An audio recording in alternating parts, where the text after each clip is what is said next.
বীরভূম জেলায় 5টি আসনে জয়ী হয়েছে তৃণমূল কংগ্রেস আর 6টাতে পরাজিত হয়েছে তৃণমূল কংগ্রেস। আর জানিয়ে এবার ইঙ্গিতপূর্ণ মন্তব্য করলেন কাজল শেখ। তিনি বলছেন দলের মধ্যে গদ্দার ঢুকে আছে, সেই জন্যই পশ্চিমবাংলায় তৃণমূলের পরাজয়। দলের সঙ্গে যারা গদ্দারি করেছে তাদের চিহ্নিত করেছি, জানাবো রাজ্য নেতৃত্বকে। আর কি বলেন কাজল শেখ শুনুন। অনুব্রত মণ্ডলের যথাযথ সহায়তা আপনারা পেয়েছিলেন ইলেকশনে? যেমন বীরভূম জেলার কোর কমিটি দ্বারা পরিচালিত হয়েছিল 2024 নির্বাচন দেখেছেন, আমরা কাঁধে কাঁধ মিলিয়ে পায়ে পা মিলিয়ে কাজ করেছি। এবং এই যে নির্বাচন, এই নির্বাচনে 11টা বিধানসভার মধ্যে 5টায় আমরা জয়যুক্ত হয়েছি, 6টায় আমরা পরাজিত হয়েছি। কেন হয়েছি, কী জন্য হয়েছি সে বিষয়ে মন্তব্য আমি করব না। নিশ্চয়ই রাজ্য নেতৃত্ব, উচ্চ নেতৃত্ব সে বিষয় নিয়ে আলোচনা করছে। এবং একটা কথা অবশ্যই আমি বলবো, দলের মধ্যে কিছু গাদ্দার ঢুকে আছে, যাদের জন্য এ পরাজয় হয়েছে।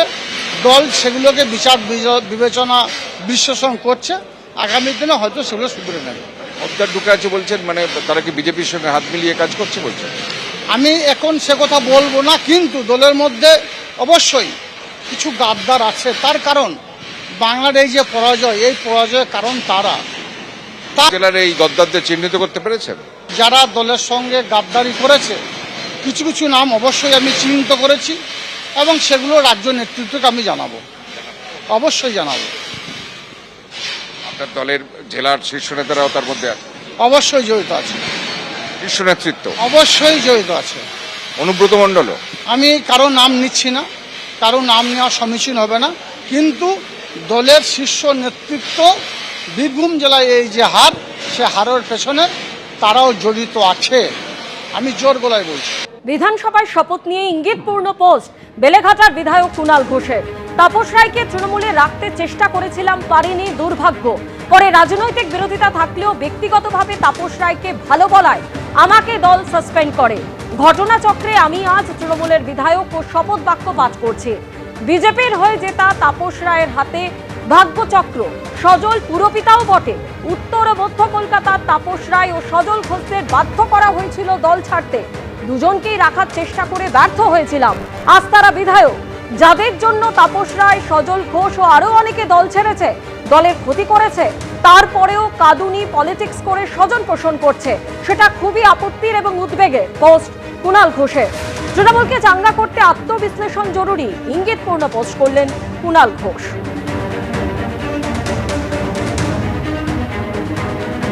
বিষয়টা হচ্ছে কি, একদিকে মমতা ব্যানার্জির পছন্দের লোকজন, আর কিছু কিছু কারণ ছিল, আমি কারণে যাচ্ছি না। আর একদিকে অভিষেকের পছন্দের লোকজন, দুটো আবার একেবারে নর্থ পোল সাউথ পোল।